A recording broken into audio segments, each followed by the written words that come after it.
Look, guys, we know the Georgia Tech defense was terrible against NC State, but are they the only ones to blame for the perfect season getting ruined?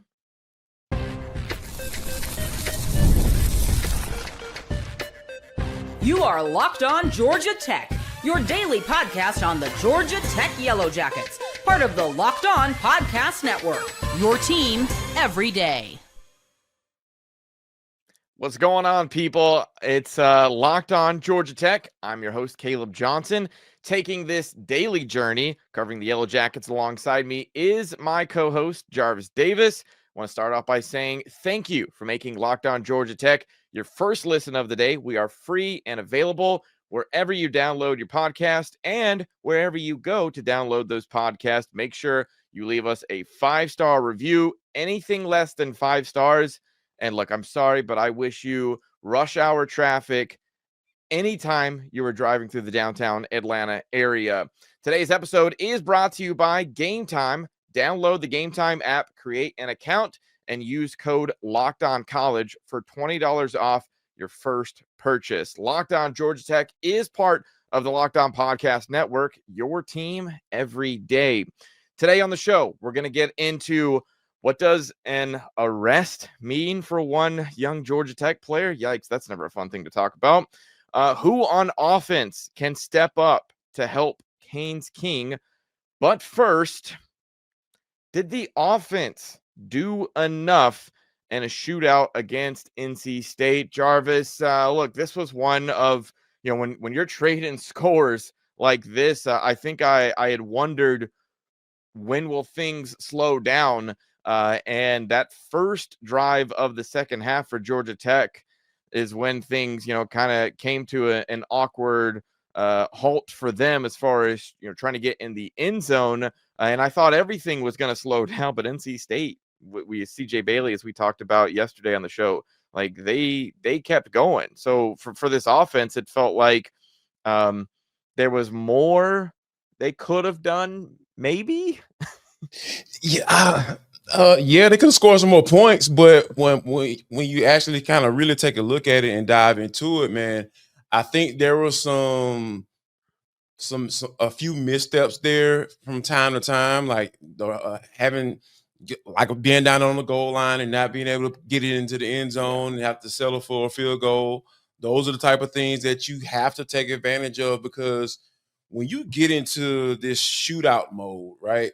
Like the Georgia Tech only punted once. We talked about yesterday on the show. NC State punted twice, and one of those was at the end of towards the end of the game, when it was clearly the game was out of hand. So when you get into these shootouts, man, like it's almost kind of like when you're going against Patrick Mahomes, if I can use an NFL analogy, right? Okay.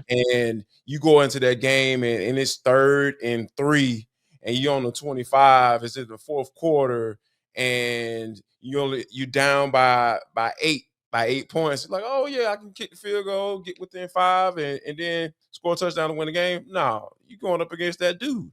So you have to. And CJ Bailey looked like that dude on Saturday. So even on one leg in the second half. Right. Oh, he was literally limping, throwing touchdowns. I'm like, man, come on, bro. What are we doing here? So but I think all in all, though, when you get into those games like that, now Haynes King is the perfect guy to have in those particular situations. But I wholeheartedly feel that when you're in shootout mode, you have to take advantage of all the opportunity that you get, specifically when you get down into that red zone. Now, 36 points is 36 points. Yeah. That's right around that average for the year, right? They're averaging 36 points a game. So they were right there where they normally are. It's just that your defense was in a very bad situation where they just couldn't stop anything. They couldn't stop a nosebleed with tissue in their hands. So I think that for those reasons, like there's a little bit extra has to be done in order for you to get over the hump, so to speak, so you can win those shootouts. And I think that's something we're gonna have to think about as you go forward, because now Boston College that should be a win. That should be a win. That Right. should win that game. But you got Pitt coming in. Pitt is the second leading scoring team in the conference. So they're in front of you, and they're almost putting up 40 points a game. So this situation is going to come about again. So that's why they have to make sure they're prepared when it comes, because it's going to come. It's going to come. There's only so much you can fix in the bye week. So yeah, they have to be ready. And I think Buster Faulkner, I love him as a play caller, and I think they'll be up for the challenge. But unfortunately, they just weren't able to get it done against NC State. Yeah, I know we're going to talk, later in the show about people who can help out Haynes King, because when you start going through his numbers, I mean, I think he had another incredible performance that should keep him in the Heisman conversation, one that we'll have later in the week. But this is the type of game that forces you to nitpick Jarvis and Of go, course, yeah. all right, well, yes, the defense was bad. And yes, they weren't getting stops. And yes, they were giving up massive chunk plays.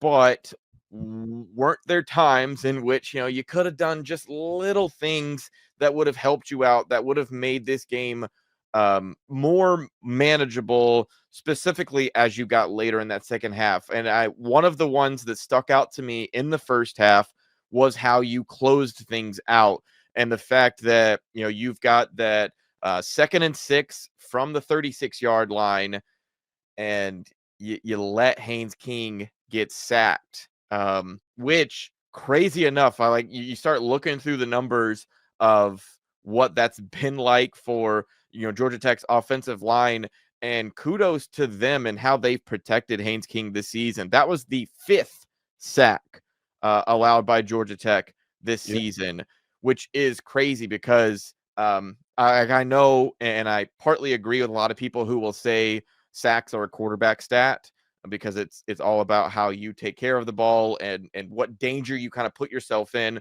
But to some extent, I mean, if guys aren't protecting you and you're having to run for your life, they're going to get to you at some point, and it's going to end up in a sack. So for that to happen, it was just the timing in which the sack happened that pushes them back. You've got 3rd and 15. You don't do enough with that next play. You've got to have Aiden Burr go and kick a field goal. And because it's a 54-yarder and not something a little bit shorter, had you not given up the sack, maybe he's able to squeak it in, and instead he pushes it and he misses, a kick that would have made the game 21-20 heading into halftime. And then it's a much different conversation about where this game is going, Absolutely. And that's the thing about just the little thing. You talk about doing the little things. It's just not taking a sack, or making sure you have max protection, because, and that's on Buster Faulkner, right? I know I just gave him kudos, but now I'm up and criticizing. But no, I'm not necessarily doing that, but I'm just saying, in those moments, because you want to be able to protect those points, right? And you want to be able to put your kicker in a good situation. And people talk about the last, I think, like the 8-minute window, right? The last 4 minutes of that before you go to halftime, and then those first 4 minutes coming out. So you talk about how it could have been 21-20. Like that's the difference in having mindset going into the halftime. You're like, oh man, we went down by 1 point. Ooh, that first half was awful. But hey, we're still right here in it. We're within one score. So those little things like that are things that can be the difference between winning these shootouts. And I think that, them fine-tuning those little things, fine-tuning those and working on those different scenarios. Hey, it's 2nd and 7, and those are things that you can work on in practice. And hey, 2nd and 7, 3rd and 12. Okay, what you gonna do if it's not there? If that first read not there, are you gonna take off and run? Or if I need this tight end, I need both of you tight ends to stay in and block, and then release, just to make sure those guys don't come off the edge like they were coming off the edge with NC State. Those pass rushers start to really get some momentum, specifically in the second half of that game, because they were dealing with those injuries at the left tackle spot. So for me, I think that's the big thing for them. Like, yeah, they didn't do enough. Yep, they did not do enough. They didn't score enough Because you points, lost. but Yeah. there was a reason why, because of the little thing, because the offense was humming. Like they were right on par with what they normally do as far as putting points on the board. It's just the little things in those moments where things get a little tight and you have to make a play. They didn't. Yeah, you mentioned mindset being a thing and how it can shift going into halftime, and I think about it from this perspective of like, this is the difference of when we're talking about college athletes versus NFL players. Sure. And it doesn't matter that NIL dollars are there and guys are getting paid big bucks. Like, you're still at the end of the day 18 to 21 years old, and you're going to be swayed by momentum. There's plenty of people out there who don't believe that momentum is a thing. It Well, is. yeah, and especially Yeah. in the college game, because Yeah. like, you can feel it. You can feel the energy get sucked out of the room, or the stadium, when plays don't go certain directions, and like missing a kick right before halftime is certainly one of those that just kind of sits with you as you go into prepare and halftime. And I know they're not making massive halftime adjustments or anything like that, but it's certainly it plays a big part of it. And one thing that I did want to touch on before we start moving on is that first drive of the second half. That felt like the killer in this game. Like, if the missed kick before halftime kind of set you up for, I'm a little uneasy, coming out in that second half, first drive, first play of the second half, you get a false start. Yeah. And it's kind of like, all right, shake it off, shake it off. And you Mhm. start moving down the field. Okay, everybody's feeling really good. You get down to that 1 yard line, false start again, Mhm. and now you're backing everybody up. And instead of being able to go for it on 4th and 1, it's 4th and 5. You got to kick the field goal, and that that shifts the game. Mhm. Um, you could have really felt like you were right back in this thing once again, like you could have felt right before halftime. And instead, you're looking at it going, oh man, we've still got another possession that we need to get back in this thing. Mhm. And I feel like that started changing the mindset and the strategy of what Buster Faulkner could do offensively, and the types of plays that he could straight up call, just because you were then playing from behind every time the offense got the ball, because the defense, as we talked, absolutely could not get stops. But coming up, we'll get into who can step up to help Haynes King on this offense. The NBA is back, and there's no better place to get on the action than FanDuel, the official sports betting partner of the NBA. Even if you miss the start of the game or you want to ride the hot hand, FanDuel has live bets on everything from who will score next to fourth quarter comebacks. Plus, you can even combine your live bets into a same game parlay for a shot at a bigger payout. It keeps every game exciting, especially when your team's making that late push. And for those of us in the Atlanta area, it means watching a lot of Hawks games coming up soon. You're going to be dealing with a stretch of no Trae Young. So these games are going to be closer than they probably should be, far more competitive, especially late into the game. Right now, FanDuel is giving new customers $300 in bonus bets when you get your first $5 bet wins. So head to FanDuel.com to sign up. Play your game with FanDuel, the official sports betting partner of the NBA.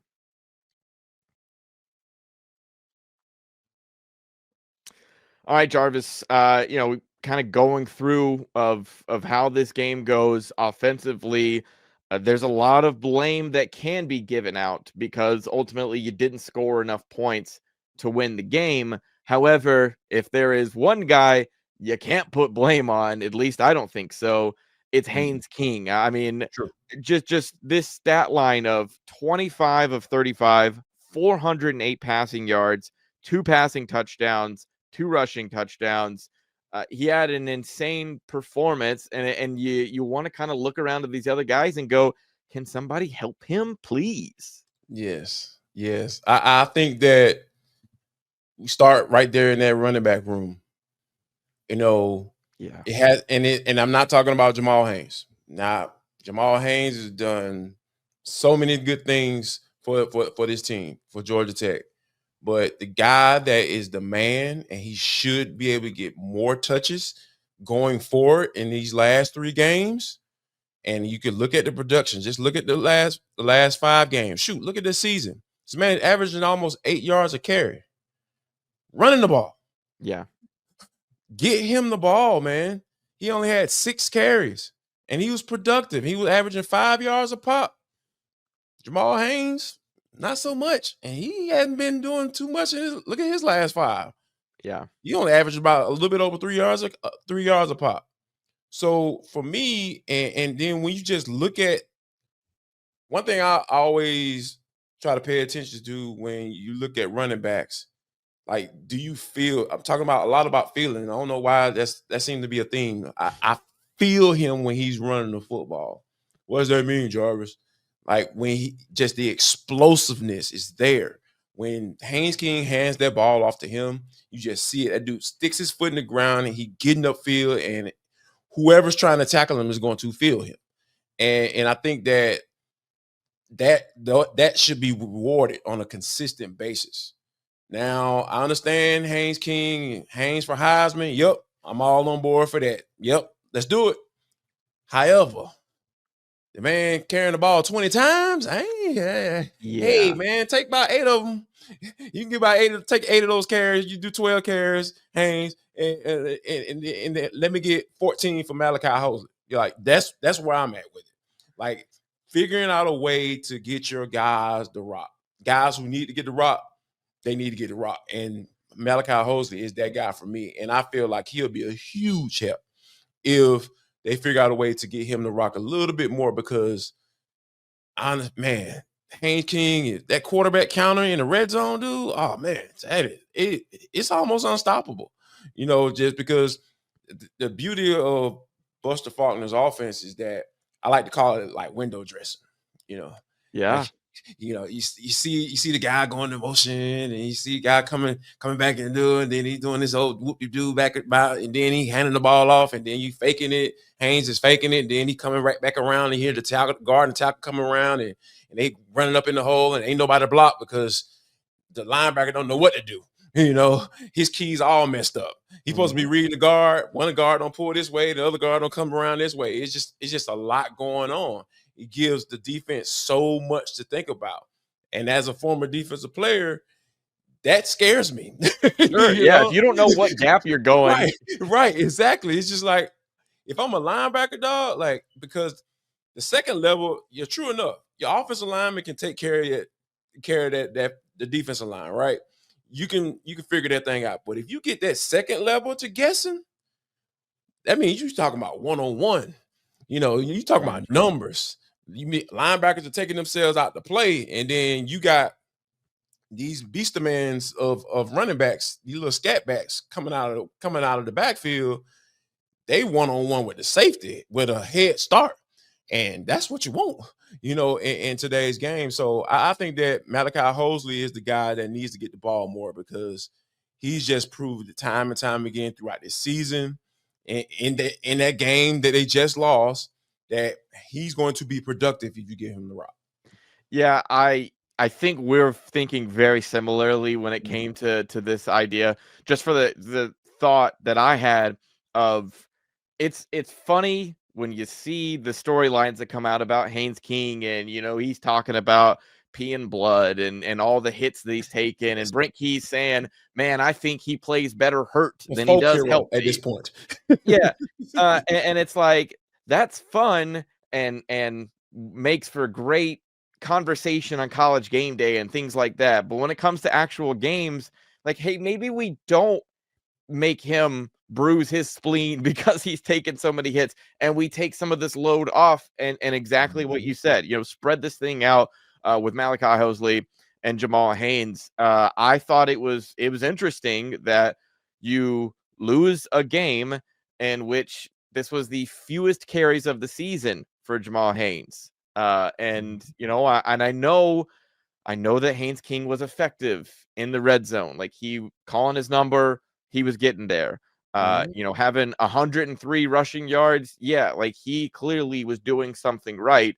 And I want to be careful to not upset the folks, because I know we're talking Georgia Tech, but there is another offense and a quarterback situation and a guy in the same state up north, up in Athens, who he can run around too, and yet he's got some great backs behind him that they trust to run the rock, and can get some of that bruising ability that Malachi Housley can present, and then get the speed back, with Jamal Haynes kind of thing. And I think that is the one area that if there is any criticism of Buster Faulkner, it would be there, and just continuing to go to the run outside of Haynes King. I think, there's some conversation to be had about the offensive line. If there was a bit of a leak in the boat, so to speak, especially when you lose your left tackle, Ethan McKinney, in the first half, late in the first half, and then he's unable to go for that second half. Like, that plays into things as well as to what you're able to do offensively. But I also, just to kind of slip in this conversation as well, I thought it was wild to me watching this game in the fourth quarter, when it's essentially, it's a 12-point game and it's over at this point. And Isaiah Canyon has his first catch of the game. And I was like, yeah, man. What? Yeah. It just fell off. Yeah, man. And he's the guy that, when we were, getting prepared to do the show, he was the guy that, going back and watching some games and, kind of just really kind of trying to dig into this team. I think Isaiah Canyon is one of he's the guy that I call a 50-50 ball guy. Yeah. Like, yeah, I like his odds by just figuring out a way to get him one-on-one with somebody and just take a shot down the field, because he has the makeup, he has the size. That's one of those guys that you have to figure out a way to get the rock, right? Absolutely. I'm talking about Malachi Housley. The explosiveness, he's productive. He's just the perfect type of back that you need to feed. And I think Isaiah Canyon is one of those guys as well. I love what Jordan Allen has been doing. The way he's been coming on, a true freshman, the way he's been coming on lately, he's gonna be special. Jordan Allen's gonna be special. And I think they just recently burned his shirt. So, and I don't care. Yeah. That doesn't matter. Right. But because you understand what you have in a guy and he's being productive when you get him the rock. So that doesn't matter. You need him, essentially, if he's being productive like that for you. So, but yeah, I think Isaiah Canyon is a guy. That's another guy that, and thankfully you're in a bye week and you got a semi-bye next week against Boston College. You know what I'm saying? Right. So you have a couple weeks to kind of get this thing figured out, because the shootout is coming again. It's coming. And Pitt is going to be right there waiting for you. And it's right over there at Bobby Dodd. So it's going to be a movie. So you better get ready. Strap up. Yeah, I want to give a special shout out to Zion Taylor, another wide receiver. He's a redshirt sophomore out of Norcross. Caught his first career touchdown catch. It did come at a point at the end of that game where, all right, wasn't going to close the gap enough for them to be able to win. But it was like, all right, young fella, like, good for you getting your first little taste of getting in the end zone. Hopefully it's not the last that we've seen of Zion Taylor just this season, making big impacts. But I know I wanted to mention him as well. We've talked a lot of positive things so far in the show. Unfortunately, we are going to kind of end things on a little bit of a negative note, because what does an arrest mean for one young Georgia Tech player? College football is back, and I couldn't be more excited, especially as we get to talk more Georgia Tech football and what continues to be a really exciting season. The tailgates, the rivalries, the energy in the stands, there is nothing like it. But let's be real. actually getting tickets to the game can feel like more of a battle than the game itself. Endless queues, hidden fees, which drive me nuts, and the prices jumping as you get to checkout. And it's like, hey, what? I thought this was going to be a cheap event, and all of a sudden that changes. That's why I use Game Time, the app that gives the advantage back to the fan. It's the easiest way to score last-minute tickets at the best prices with no surprise fees. What you see is what you actually pay. So take the guesswork out of buying college football tickets with Game Time. Download the Game Time app, create an account, and use code LOCKEDONCollege for $20 off your first purchase. Terms apply. Again, that's promo code LOCKEDONCOLLEGE for $20 off. Swipe, tap, ticket. Go download Game Time today.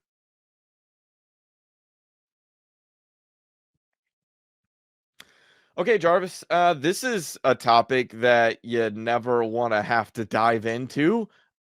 Is a player getting arrested? Like, I thought that was what the school up north does. You know, they Oh, are. a little shade there. I'm just saying, they're the ones who are constantly in the news Yes. for you know, having speeding tickets and guys getting Yeah. arrested and a lot of unfortunate things happening. But unfortunately, this time around, it's Georgia Tech freshman offensive lineman Joshua Petty, who was arrested back in October with 7 felony counts of unlawful for any purchase to of any person to purchase, possess, or have under his control of a controlled substance. 2 misdemeanors for speeding and possessing a drug-related object.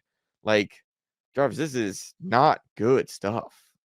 No, it's not. And when you think about it, this was the big prize, right?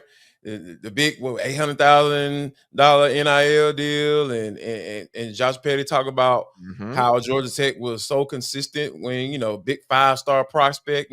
This is, I think, you top 10 tackle in the country. When you come for this particular class, so the guy just signed in at the end of 2024 and enrolled in January. So he was ready to go. You think he was doing what he's supposed to do. If you can get into Georgia, qualify to get into Georgia Tech, you're right in the classroom anyway. Exactly. So this is one of those things where this was a bad decision, or there might be some behavior he might need to break, because if you're 7 felonies though, that's kind of whack. Like this, you just adding on stuff. But anyway, but yeah, I was about to say, Jarvis, did you see where he got arrested? He was in Athens. Yeah. So it's like, was he hanging around one of them boys down there? Y'all being a bad influence on Josh. Don't be bad, being a bad influence on that man. That man need to protect that blind side. You know what I'm saying? Yeah. Haynes King every now and then, he ain't been playing that much this year, but Aaron Follow probably gonna step into that role next year. So hey, man, can't be making decisions like this. Yeah, you have to make it. You got to be a little bit smarter than that.